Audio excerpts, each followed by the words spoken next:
بسم اللہ الرحمن الرحیم والذین کفروا وکذبوا بآیاتنا أولئك أصحاب النار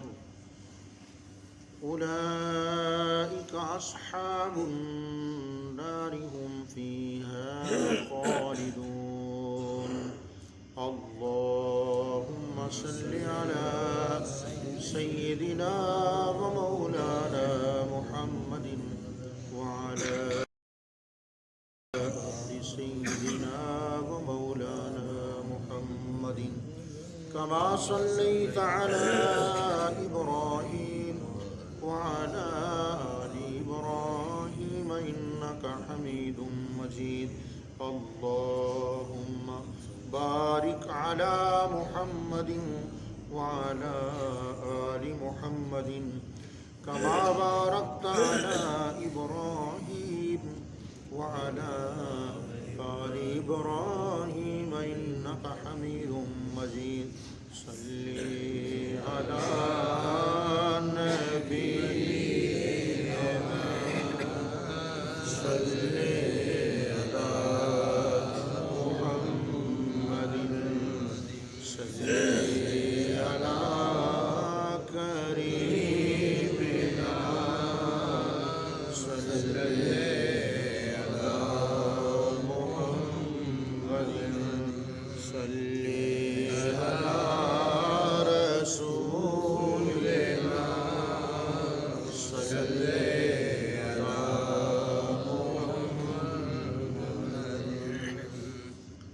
قرآن کریم فرقان حمید سورہ البقرہ شریف آیت نمبر 39 کا درس قرآن نشر کیا جا رہا ہے۔ آج ہمارا موضوع ہوگا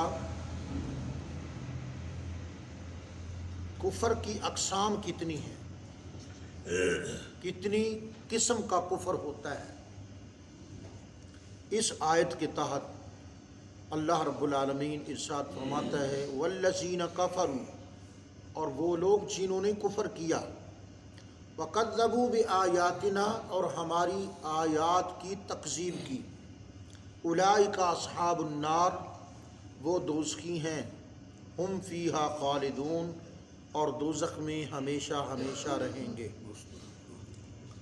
والذین کفروا، اور جنہوں نے کفر کیا۔ کفر کئی قسموں کا کفر ہوتا ہے،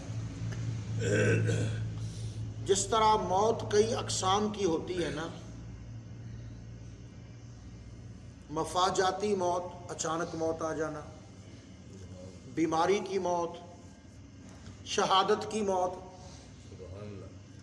حادثاتی موت، کئی موتیں ہوتی ہیں۔ اسی طرح کفر بھی بڑا موت ہی ہے ہمارے لیے۔ سب سے پہلا کفر ہے شرک، اور یہ تمام کفروں کا کفر ہے، تمام کفروں کا جامع کفر شرک۔ جب کسی چیز کی بنیاد ہی نہیں تو محل کہاں کھڑا کرو گے؟ محل ہوا میں تو کھڑا نہیں ہوگا۔ دین کی بنیادیں ہیں، اور پہاڑ سے بھی زیادہ مضبوط دین اسلام کی بنیادیں ہیں۔ تو دین اسلام کے مقابلے میں، یعنی عرض کر رہا ہوں توحید کے مقابلے میں، کسی شرک کا ٹھہرنا محال ہے۔ 1,24,000 انبیاء یکم و بیش، 313 رسول یکم و بیش۔ انبیاء و مرسلین پروردگار کا دنیا میں تشریف لانا، ان کے کئی مقاصد تھے، لیکن ایک مشترکہ جو مسئلہ تھا وہ شرک تھا۔ اللہ کے تمام رسول اور پیغمبر شرک کے خاتمے کے لیے تشریف لائے، یعنی سب کی شریعتیں جدا جدا، کلمے جدا جدا، شریعتوں کے احکام جدا جدا، اور ان کا دور نبوت اور رسالت بھی ایک جیسا نہیں ہے، جدا جدا ہے، اور ان کا جن اقوام میں وہ بطور رسول اور نبی تشریف لائے وہ قومیں بھی علیحدہ علیحدہ تھیں نا، لیکن جہاں سب اکٹھے ہیں وہ کیا ہے؟ اللہ تعالیٰ کی وحدانیت، اللہ تعالیٰ کی توحید۔ یعنی قرآن کریم کی اس آیت پر آدم علیہ السلام سے لے کر حضرت محمد مصطفیٰ صلی اللہ علیہ وسلم تک سارے رسول، سارے انبیاء متفق ہیں، متحد ہیں۔ اللہ احد و الہکم الہ واحد لا الہ الا هو الرحمن الرحیم۔ آئیے میں اپنے موضوع کی طرف آؤں کہ توحید کے مقابلے میں شرک کیا ہے؟ شرک کفر ہے۔ اس پر آیتوں پر آیتیں ہیں، وقت نہیں ہے کہ میں صرف شرک کی بات کروں۔ فَمَن يُشْرِكْ بِاللَّهِ فَكَأَنَّمَا خَرَّ مِنَ السَّمَاءِ، جس نے اللہ کی ذات کے ساتھ شرک کیا، جس نے اللہ کی ذات کے ساتھ کسی کو شریک ٹھہرایا، کسی کو شریک ٹھہرایا، فَكَأَنَّمَا، گویا کہ اس طرح ہوا، خَرَّ مِنَ السَّمَاءِ، مجھے بتاؤ کہ کسی بلڈنگ کی 7ویں منزل سے چھت سے کوئی نیچے گرے فرش پر تو اس کا کیا بچے گا؟ کیا بچے گا اس کا؟ اس کے ٹکڑے ٹکڑے ہو جائیں گے، اس کی ہڈی گوڈی نہیں رہے گی۔ اللہ تعالیٰ 7ویں منزل کی بات نہیں کر رہا، آسمان کی بات کر رہا ہے۔ جس نے خدا کی ذات کے ساتھ شرک کیا، کسی کو شریک ٹھہرایا، فَكَأَنَّمَا خَرَّ مِنَ السَّمَاءِ، گویا کہ وہ آسمان کی بلندی سے زمین پر گرا، وہ برباد ہو گیا، وہ تباہ ہو گیا، وہ نیست و نابود ہو گیا۔ اللہ، شرک یہ کوئی معمولی گناہ ہے؟ کتنا بڑا گناہ ہے؟ فرمایا ان الشرک لظلم عظیم۔ ان الشرک لظلم نہیں کہا کہ شرک ظلم ہے، یہ بھی نہیں کہا ان الشرک لظلم قلیل، نہ قلیل کہا نہ صرف ظلم کہا، بلکہ ان الشرک لظلم عظیم کہا، یہ بہت بڑا ظلم ہے۔ اور ظلم کی تعریف کیا ہے، یعنی تعارف کیا ہے؟ ظلم کہتے کسے ہیں؟ الظلم وضع الشیء فی غیر محلہ، یہ عربی زبان میں شرک کی تعریف ہے، تعارف ہے کہ شرک کہتے ہیں چیز کے مقام کے علاوہ اس کو رکھنا۔ ٹوپی کا مقام، بولو، سر ٹوپی کا مقام سر ہے، اور جوتے کا مقام پاؤں ہے۔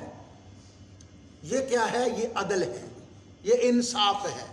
ہر چیز اپنی جگہ، میری دستار میرے سر پہ ہے اور میرا جوتا میرے پاؤں میں ہے، لیکن پاؤں کا جوتا سر پہ رکھا جائے اور سر کی دستار پاؤں میں لگا دی جائے، اس کو کہیں گے ظلم۔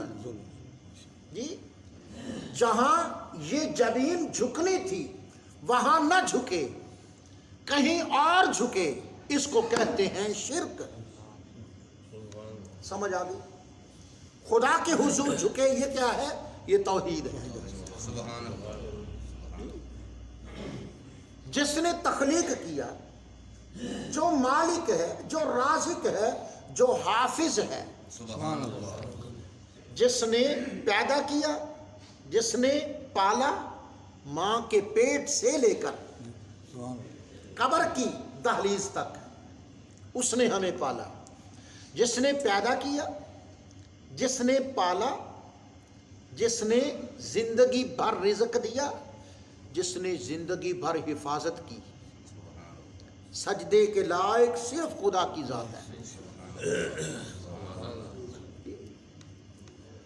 اور اس کا ثبوت، اس کا سب سے بڑا ثبوت ہے کہ دنیا میں، کائنات میں، یوں کہوں کہ مخلوق خدا میں، خلق خدا میں جو سب سے عزیز اور سب سے عظیم ترین ہستی محمد مصطفیٰ کی ہے، وہ بھی جس خدا کو جھکتے ہیں سجدے کے لائق وہی ذات ہے۔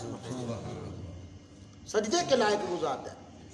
تو اس پر اور بھی آیتیں پڑھی جا سکتی ہیں۔ شرک، آگے چلیں،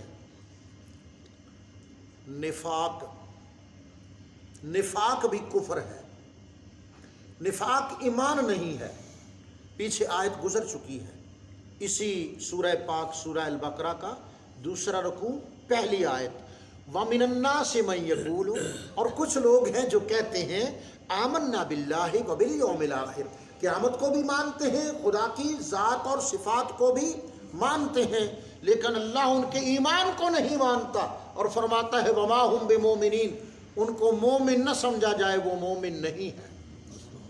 اس کا مطلب ہے کہ نفاق بھی کفر ہے، شرک ایک، نفاق دو۔ نمبر 3،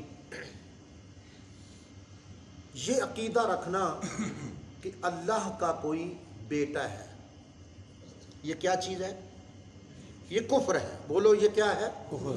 یہ کفر کوئی کرے، چھوٹا کرے، بڑا کرے، امیر کرے، غریب کرے، مومن کرے، وہ کافر ہو جائے گا۔ وقالت الیہود عزیر ابن اللہ، سورہ التوبہ میں اللہ رب العالمین فرماتا ہے کہ یہود کو کیا وجہ کھج گئی ہے، جی کیا وجہ کھج گئی، اس کو کیا، ان کو کیا ہو گیا، یہ کیوں پٹڑی سے اتر گئے ہیں۔ وقالت الیہود عزیر ابن اللہ، یہود نے کہا کہ عزیر اللہ کا جو نبی ہے یہ خدا کا بیٹا ہے۔ تو نصارہ نے کیا کہا؟ نصارہ نے کہا لو جی یہ تو اپنے نبی کو اللہ کا رشتہ دار بتا رہے ہیں، ہم کیوں پیچھے رہیں؟ وقالت النصارى المسیح ابن اللہ، لو جی، اور نصارہ نے کہا لو جی ہم کیوں پیچھے رہیں، ہمارا نبی مسیح وہ بھی اللہ کا بیٹا ہے۔ اور خدا نے فوراً آیت نازل فرمائی لم یلد ولم یولد، لم یتخذ ولدا ولم تکن لہ صاحبہ، نہ خدا کی بیوی ہے۔ اور عرب کے مشرکین کہنے لگے، عرب کے لوگ کہنے لگے الملائکۃ بنات اللہ، یہ جو فرشتے ہیں نا یہ خدا کی بیٹیاں ہیں، خدا کی بیٹیاں ہیں۔ تو نصارہ نے کہا لو یہود کہتے تھے عزیر خدا کا بیٹا ہے، ہم نے بھی کہہ دیا مسیح اللہ کا بیٹا ہے۔ اور یہ جو عرب کے کافر ہیں، عرب کے لوگ ہیں، سردار لوگ، وہ کہتے ہیں الملائکۃ بنات اللہ، جی ہم نے یہود کے پیچھے لگ کے عیسیٰ علیہ السلام کو خدا کا بیٹا کہہ دیا۔ اب ان کا توڑ کس طرح کیا جائے، عرب والوں کا، ان کا منہ کس طرح بند کیا جائے کہ یہ عرب والے کہتے ہیں الملائکۃ بنات اللہ، جی کہ فرشتے خدا کی بیٹیاں ہیں، تو اب ان کا مقابلہ یوں کیا جائے کہ کہا جائے کہ مریم خدا کی بیوی ہے۔ استغفر اللہ ربی من کل ذنب واتوب، یہ مقابلہ ہو رہا ہے، یعنی کوئی گٹر میں گر رہا ہے تو کوئی گمراہی کے کھتان میں اتر رہا ہے، اور کوئی گمراہی کی دلدل میں دھنسا جا رہا ہے، اور کوئی گمراہی کے سمندر میں گر رہا ہے۔ استغفر، یہ مقابلہ ہے ان لوگوں کا۔ تو میرے کریم آقا محمد مصطفیٰ تشریف لائے، سرکار نے فرمایا تم شرک کر رہے ہو، تم ظلم کر رہے ہو، آؤ میں ہر چیز کو اپنی اپنی جگہ رکھوں، میں تمہاری ٹوپی کو تمہارے سر پہ لگاؤں اور تمہارے جوتے کو پاؤں میں لگاؤں، اس طرح پاؤں کا جوتا سر پہ نہ مارو، یوں ظلم نہ کرو، اپنا جوتا اپنے سر پہ نہ مارو، بےزتی نہ کرو اپنی، اور خدا کے ہاں مجرم نہ ٹھہرو۔ میں بتاتا ہوں جو پیدا ہوا وہ خدا نہیں ہے، سبحان اللہ، حضور نے حد کر دی ہے، جی وہ جو منطقیوں کو مل نہ سکا، جو فلسفیوں پہ کھل نہ سکا، وہ راز ایک کملی والے نے بتلا دیا، چند اشاروں میں. وہ چند اشارے کیا تھے؟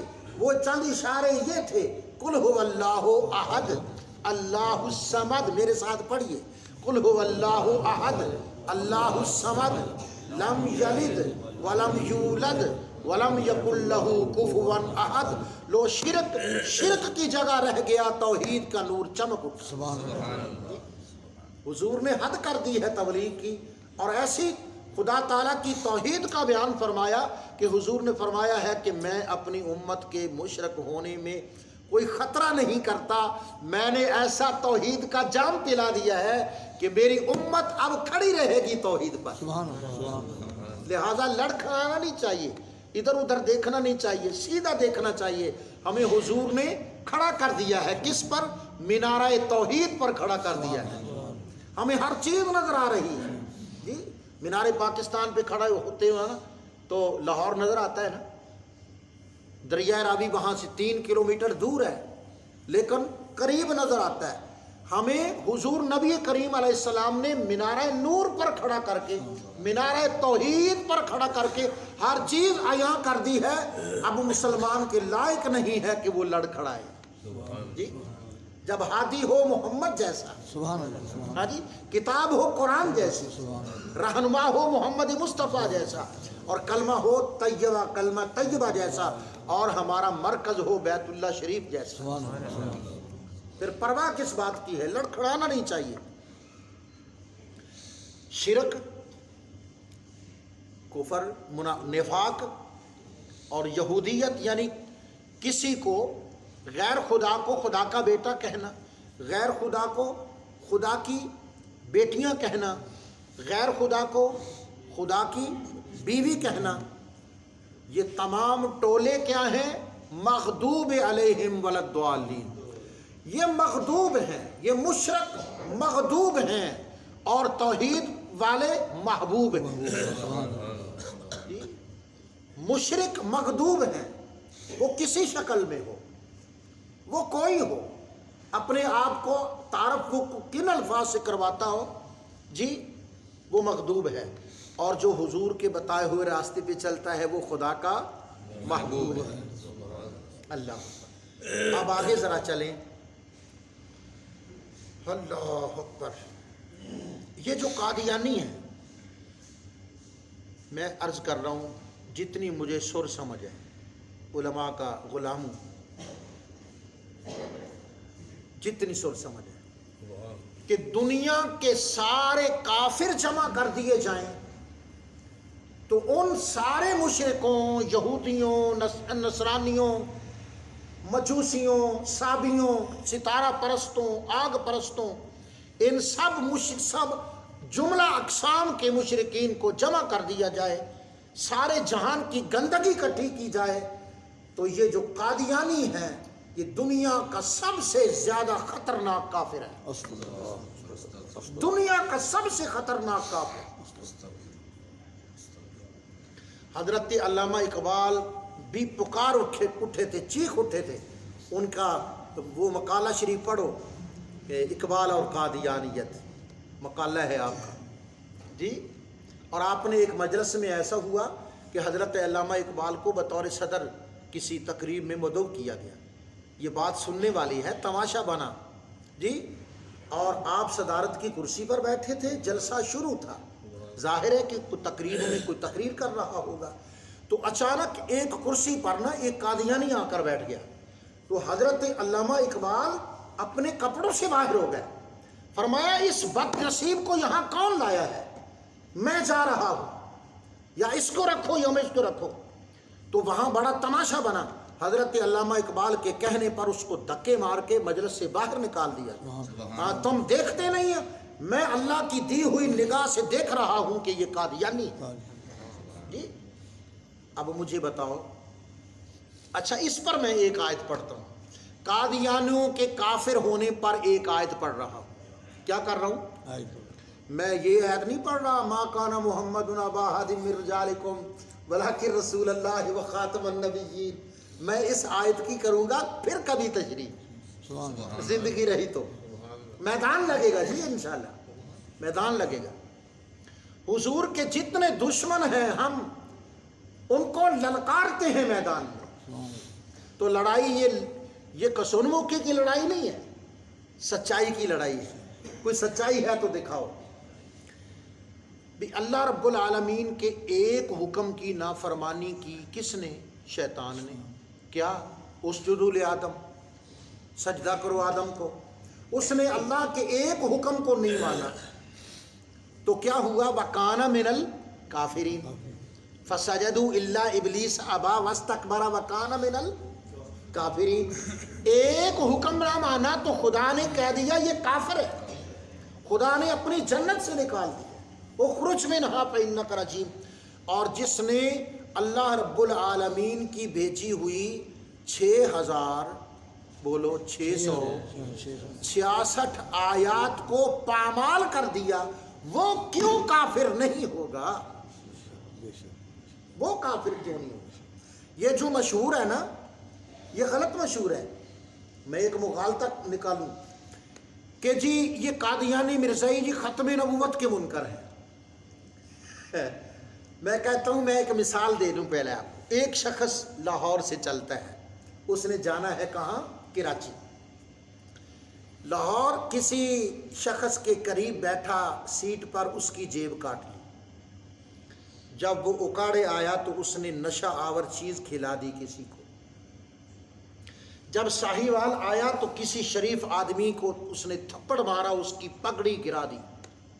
جب خانے وال پہنچا نا تو اس نے ڈاکہ ڈالا. اس نے کیا کیا؟ ڈاکہ ڈالا. اور آگے اسٹیشن بتاتے جاتا ہوں، بہاول پور آ گیا. آگے بہاول پور آیا تو اس نے کسی شخص شریف آدمی کو کھانے میں زہر دے دیا جی. اور جب حیدرآباد اسٹیشن آیا، حیدرآباد جی سندھ، تو وہاں اس نے ڈاکہ ڈالا اور کراچی چوری کرتا پکڑا گیا. تو سب نے کہا چور چور چور. او اللہ کے بندو، یہ صرف چور نہیں ہے، یہ ہور ہے، یہ بڑا بھاری مجرم ہے. دنیا کا کوئی جرم ایسا نہیں ہے جو قادیانیوں نے نہیں کیا ہے جی. دنیا کا کوئی جرم ایسا نہیں ہے. فرعون اور نمرود خدائی دعویٰ کریں تو وہ تو کافر ہو جائیں، اور مرزا کہے کہ میں خدا ہوں تو ہم صرف بھولے بالے یہی کہتے پھریں کہ یہ ختم نبوت کے منکر ہیں، یہ خدائی کے منکر ہیں، یہ خدا کی توحید کے منکر ہیں. یہ بہت بڑے مجرم ہیں. یہ لاہور سے چلے ہیں اور کراچی تک فساد ہی پھیلاتے جا رہے ہیں، اور یہ رکنے کا نام نہیں لے رہے. میں کہہ رہا ہوں پاکستان میں کئی مرضیں ہیں نا، ہمارا ایک وجود ہے. یہ کراچی سمجھو اور ہمارے پاؤں کشمیر سمجھ لو، یہ ہمارا وجود ہے نا. اس میں ہمیں کئی مرضیں ہیں. نمبر 1 میں امراض گناتا ہوں کہ مجھے کتنی مرضیں ہیں. ہمیں مرضیں ہیں، پہلی تو صوبائی تعصب نہیں ہونا چاہیے، لسانی تعصب نہیں ہونا چاہیے، طبقاتی تعصب نہیں ہونا چاہیے، اور پھر چوتھا ایک اور بھی مصیبت ہے، یہ فرقہ وارانہ تعصب نہیں ہونا چاہیے. لیکن میں عرض کروں، یہ تعصبات تو ہیں کہ سر کو درد ہے، کان کو تھوڑا سا درد ہے، یہ مصیبتیں تو ہیں، لیکن یہ جان لیوا نہیں ہے. یہ جان لیوا نہیں. پاکستان کو جب بھی خطرہ ہوا ہے اور جب بھی خطرہ ہوگا ان قادیانیوں سے ہوگا. یہ قادیانی ہمارے ملک کے لیے مصیبت ہے. اب قادیانوں کی کفر کے لیے بھی میں آیت پڑھوں. میں یہاں سے بات شروع کی تھی، میں آیت پڑھتا ہوں. اللہ رب العالمین ارشاد فرماتا ہے 6 پارے میں، وَمَن لَّمْ يَحْكُمْ بِمَا أَنزَلَ اللَّهُ، اللہ نے جو احکام نازل کیے اس کے مطابق جو حکم تسلیم نہ کرے، فَأُولَٰئِكَ هُمُ الْكَافِرُونَ. اور میں آیت کی کون سی پڑھ سکتا ہوں؟ اور اللہ نے ان کو کافر قرار دیا. تو پھر یہاں ایک اور مصیبت بھی چلی تھی، آپ کو یاد ہوگا کہ کچھ لوگ تو کہنے لگے سارے ہی حق پر ہیں. کوئی کہنے لگے سارے ہی حق پر ہیں، کوئی کہنے لگے وہ بھی کافر ہے، وہ بھی کافر ہے، وہ بھی کافر ہے. 2 غلطیاں. تیسری غلطی ہوئی کہ کہنے لگے نہیں، کافر کو بھی کافر نہ کہو. یہ ہوا تھا نا کبھی. نہیں، کافر نو بھی کافر نہیں کہنا چاہیے. تو پھر سورت کافرون پڑھنا چھوڑ دو۔ اللہ پاک فرماتا کل اے محمد کھولو زبان اور کیا کہو، یا ایھا الکافرون، اوے کافرو۔ اے محمد یہ نہیں ہے کہ کافر کو کافر نہیں کہنا، اے محمد کافر کو کافر کہنے کی ابتدا تم خود کرو۔ قل اے محمد کھولو پاک زبان اور کافروں کو کافر کہو، یا ایھا الکافرون۔ اللہ کے حکم پر حضور نے کافروں کو للکار کے کہا، ایھا الکافرون، اوے کافرو، لا اعبد ما تعبدون، جن بتوں کی تم پوجا کرتے ہو محمد کبھی ان کی پوجا نہیں کرے گا، نہ محمد ان کی پوجا کرے گا، نہ محمد کی امت ان کی پوجا کرے گی۔ یہ قیامت تک فیصلہ ہے محمد مصطفیٰ کا کہ حضور کی جبین جب بھی جھکی خدا کے حضور جھکی، اور جو جھکانا چاہتے تھے بالآخر ان کو جھکنا پڑا۔ حضور ہمیشہ اللہ کے حضور جھکتے رہے، اور حضور نے فرمایا کہ میں جا رہا ہوں لوگو، میں بھی خدا کی حضور جھکتا رہا، اور قیامت تک میری امت بھی خدا تعالیٰ کی بارگاہ میں ہی جھکتی رہے گی اور سجدہ ریز ہوتی رہے گی۔ صلی اللہ تعالی علی حبیبہ سیدنا و شفیعنا محمد و آلہ و اصحابہ اجمعین۔